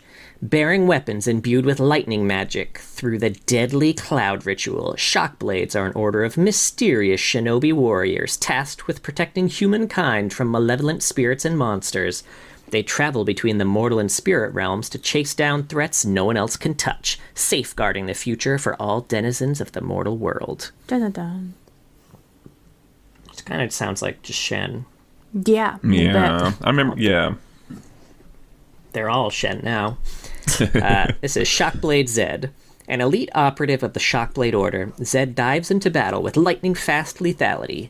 Though his former partner Shen hasn't forgiven himself for nearly getting Zed killed, Zed still urges him to return to the front lines. And yet the storm rages on. Whether or not the duo are reunited, Zed will bring its fury to bear alone if he must. No, I kind of like that dynamic. Yeah. They're not like antagonistic or anything. Friends. Yeah, I want them to still be besties in one, Yeah. And we got Project. Among the megastructures and packed streets of a future controlled by global corporations, a shadow war rages between rebellious augmented humans and newly empowered artificial beings. The winners will shape the course of history, and the losers will be forced to evolve. This one is Project Zed. Rising from the command line, Zed is a leader within Project's counter-espionage unit. He seeks out the genetic rebels with split high-frequency blades and molecular solid smoke projectors, favoring close proximity and multiple angle target lacerations. And there's a prestige version of this skin. Faced with imminent defeat at the hands of Mordekaiser at the numberless hordes of infected machines, Zed seeks out a dilapidated research facility in the heart of the wasteland, searching for illegal and potentially dangerous upgrades. His return may mark a tipping point in the battle for the city, though he has transformed into something beyond human and machine. I And desperately trying to scroll in time to like see it, and it's just white and gold. Yeah, it's just white and gold. It's before they really like started doing those bigger were the differences upgrades with prestige. He's like, he just found a can of paint out there and was like, holy shit. Oh, I look sick. I'm not even human anymore. That's what he sounds like. Now that he's painted.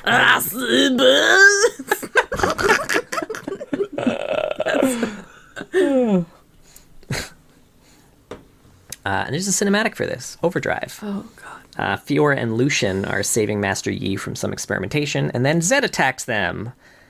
Frankly, he seems to be very easily 1v3ing them.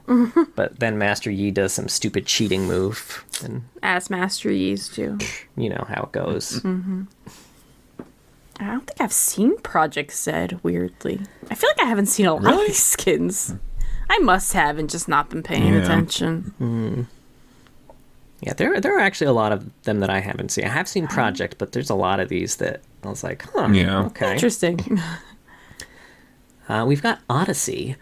From the heavily urbanized core worlds to the outermost edge of the galaxy, adventure awaits. The great Demaxian Empire has laid claim to almost every inhabited system, ignoring the objections of the ancient Templar Order and the criminal syndicate alike, in pursuit of the wondrous bounty of Aura. This mysterious golden essence, drawn from the vast, majestic creatures that patrol the stars, is the lifeblood of all civilization, but also promises untold power to those who can wield it for themselves. And this is Galaxy Slayer Zed, who, despite not having any stories or anything, does have like a Star Guardian length bio in the Odyssey page. Raised by the Templar Order, Zed dedicated himself to all its teachings at a young age. He learned every fundamental truth and passed every harsh trial until the day he stood proudly before his masters and was anointed into their ranks. Only then was Zed given what was to be his final and greatest test, to seek out and protect one of the legendary megafauna, a truly ancient creature worshipped as a god by many among the Edgeworlds. It was a test he would fail, in a manner of speaking. An expedition of Demaxian troopers ambushed the young Templar, seeking to harvest the creature's aura for themselves. Unwilling to let such power fall into the hands of non-believers, Zed killed it before their eyes, an act defying every tenet of the Templar faith. In an explosion of cosmic energy, the aura consumed him in body and mind. Ever since, Zed has seen himself, or rather themselves, as the most perfect expression of all life. With the interdimensional whispers of aura guiding him across the deep space, he has become a monstrous entity capable of swift and deadly destruction. All other living beings are but a distraction from his new vision of harmony, a galaxy cleansed of the weak and undeserving. I mean, it's a solid gig if you can get it. Is that little last bit? That little last bit is part of the bio. That's wild. They're like, tag a joke at the end. It's getting a little heavy. Right? And they also have a little bio for his suit, the aura suit. Great. Zed is infused with aura in its purest form. It writhes across his skin, transforming his limbs and crafting living weapons, from shimmering blades to wicked throwing stars and countless other objects with keen, aggressive edges. With enough willpower, he can even summon autonomous clones of himself from the aura. These confuse and distract his enemies, making them question their own senses, or forcing them to defend from multiple directions at once. But above all, the clones offer Zed a familiar face when he finds himself dining alone. What? That's totally something Zed should consider. He seems lonely. Did they do something where like someone wrote the first half and then someone else without seeing the first half just had to write like the last 2 or 3 lines or something? It's so... I feel like both of them, they were like, the Odyssey ones are kind of fun a little bit, right? Like, let's maybe let loose at the end. Be like, don't worry, guys. It's still fun in here. It's still jokes. It's still jokes. I feel like this is what Marvel movies feel like to me now. It's very weird. I was liking the ideas of like, I don't know. It's a little edgy, but I was kind of liking it. Yeah. His setup. Well, don't get too edgy, Mark. Yeah, it's still fun. Still jokey jokes. It's still fun, yeah. Yeah. Fun fact about this one, Odyssey Karma is a high-ranking Templar priestess who was Zed's former lover. Oh, shit. Ooh. Spicy. Man, I kind of want to see that pairing in canon now. I could see it. Right? If they like sat down and talked, I bet they could. I bet they could work it out. They could work it out. These two kids, these crazy kids. I feel like most of the people there are like after the same thing, right? Like Karma, Aurelia, Zed. If they just kind of had a conversation, they could work this out. You know, honestly, when I was writing League fanfic, I had one of my big ideas was Zed trying to get Aurelia on his side, and her being kind of swayed by it. Yeah, so. I could see that. I mean, you guys want to stop Noxus, you got to kind of join together. This whole, like, 8 different little armies is not going to work. Yeah. Noxus kind of has their shit together from an army perspective. They do.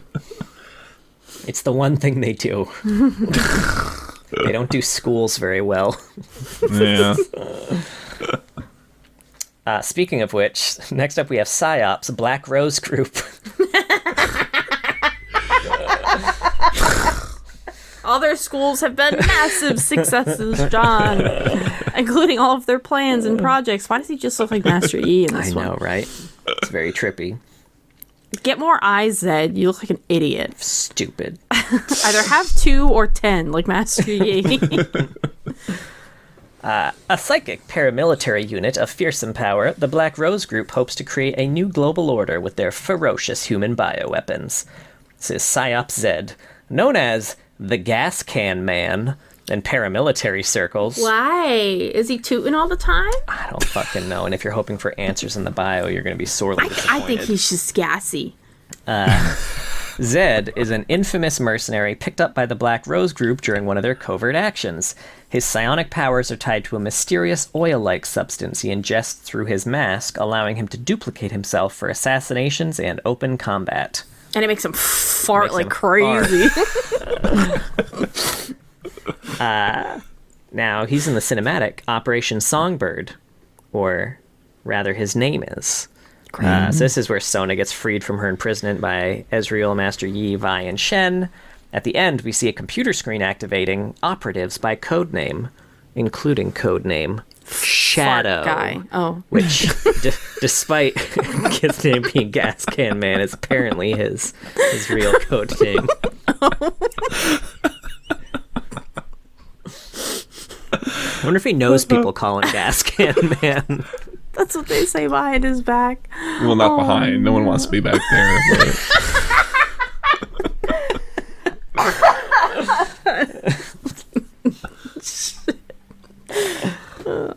We're so mature.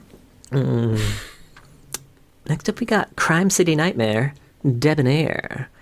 Power, wealth, and glamour collide in the penthouses and exclusive clubs of Knox Vegas, where truly beautiful people hold the world in their palms. Yet as night falls on the City of Lights, the knives come out. Influence is the name of the game, and nobody likes to lose. This one's Debonair Zed, the most powerful and powerfully dressed man in Knox Vegas. Zed has been dabbling in more than fancy parties and cutthroat deal-making. A new crowd from Crime City has entered his inner circle, granting his debonair gentlemen an unbreakable stranglehold over the Strip, and a dreadful new change in both mind and body. Now, am I wrong, or did they change the summary, the description for this AU to drop like the Eldritch potion? Yeah, it seems like they dropped the Eldritch on this one. You know what? Good for them. They recognized that they weren't doing it, and they just abandoned it. Okay, I'm we open made to fun it. of him one too many times. They're like, this was a cool idea. We're not doing it, though. Those loreheads, they made fun of The me Skins again. lead came in and threw it down the episode and said, not again. They scooped us. Mommy, they're bullying us again. Next we got Neon Strata. The first Empyrean Pike tears through the realms on a destructive rampage against his counterparts, birthing new Empyreans in the process. Who will reign supreme as these new powerhouses emerge, and what will they do with their rapidly dwindling time left? This is Empyrean Zed. The Foreglow is a power many desire. but Zed resents how it exposes him. His is a strength born from darkness, away from prying eyes. Perhaps in the fallen husk realm left in Pike's wake, can he build a new domain of shadows, one that no Empyrean can topple. And this has a Legends of Runeterra level up. Though it grants him immense power, Zed finds the light of the Foreglow repugnant. As other Empyreans rampage through one realm after another, he searches for a husk world from which he can build an empire of shadows. It's got a little quote here. We are the shadows cast by the burning realms. Okay. Yeah, he's looking for shadows. See, Peter Pan? These next two look very similar. Yeah, they do. I could see that. Yeah. We've got Immortal Journey. Long ago, in an ancient land, many souls gathered beneath the gods to test the limits of their power. Foolish and arrogant, brave and just, their journeys are written into the immortal pages of history. This is Immortal Journey Zed. When Zed became immortal and began studying the other realms, a new desire took hold. Knowledge was everywhere, so he needed to be everywhere. Oh, shit.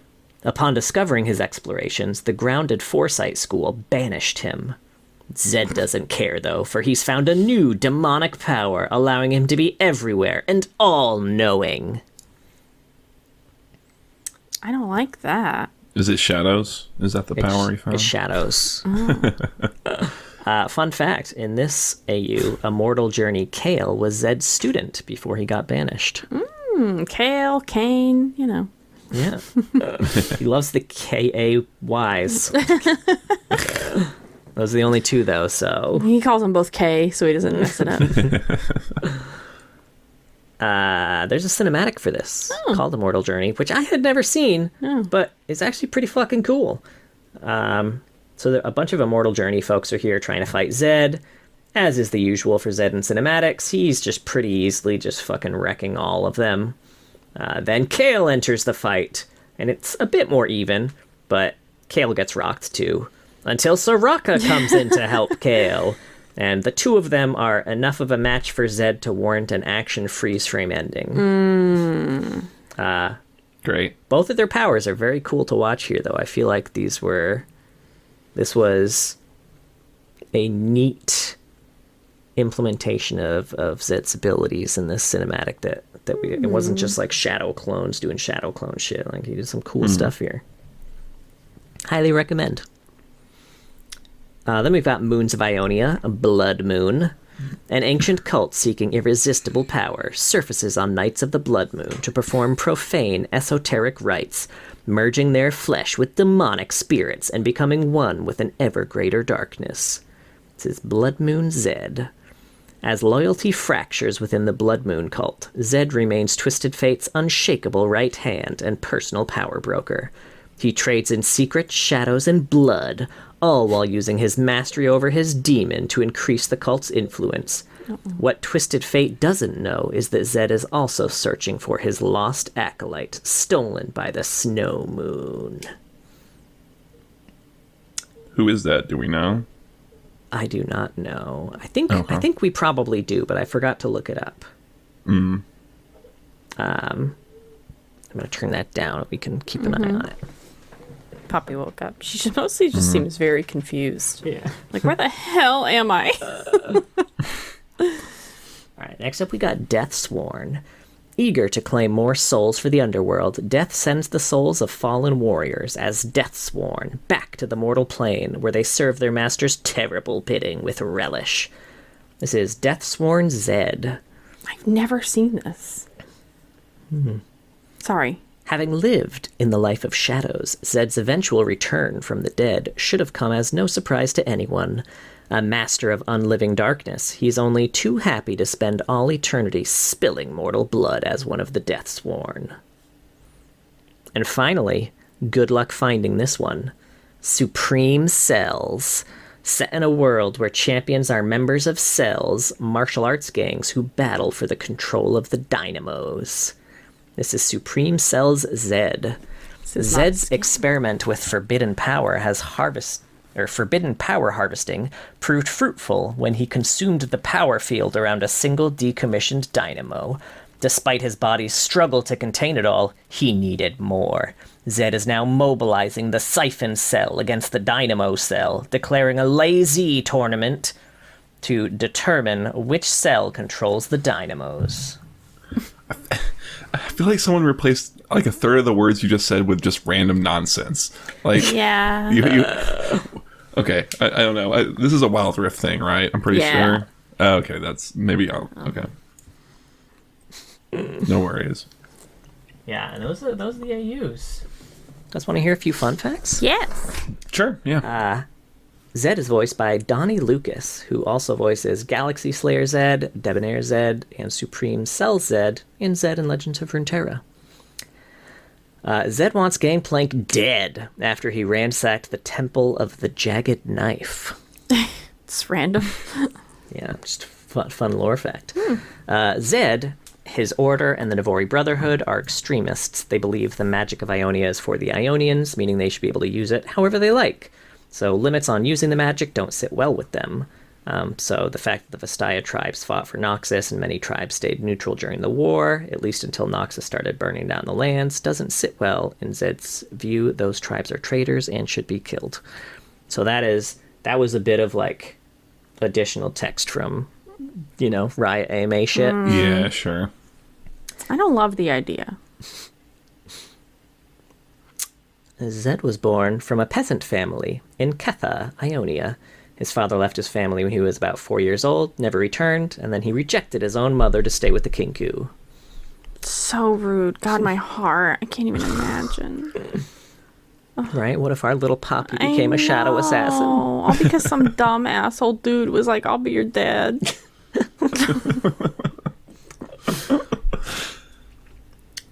Zed's around 34 to 35 years old. 4 years younger than Jhin. He appears to be ambidextrous. Good for him. Good for him. And as we saw, he has a rudimentary understanding of healing magic from performing surgeries during, the bad times. The bad times.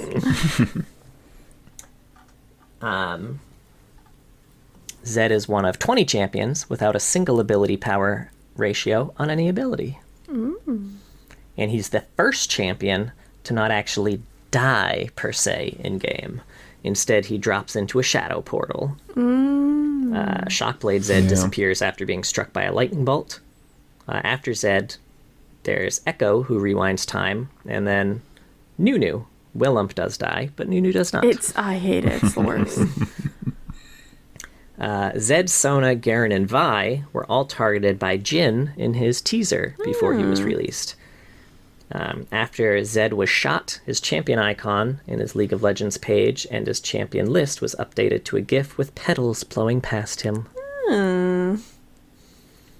Zed's the 5th champion to use energy as a resource for abilities. Razor Shuriken, Living Shadows, and Shadow Slash, respectively, mirror Thundering Shuriken, Shadow Dash, and Crescent Slash. And Death Mark references Assassin's Mark and Mark of the Storm, which all kind of point to him being a Kinkou Order member before leaving. He's got a Kennen ability, a Shen ability, and an Akali ability. It's the hat trick, baby. Zed used to gain the Law of Inverse Ninja Strength cosmetic Easter egg debuff. If you hovered over it, it would just say, this unit is a flippin' ninja. Ninjas are more effective when they work alone. For every ninja on your team beyond yourself, you lose 1 health. So whenever he, Akali, Kennen, or Shen were on the same team, they would lose 1 health for each one of them that was around. This was removed in 3.14 for some reason. Unknown reasons was never said. People have not died with 1 or 2 health before, so you could argue that. Yeah. That's why they got rid of that Halloween Earth doing 1 damage and popping banshees.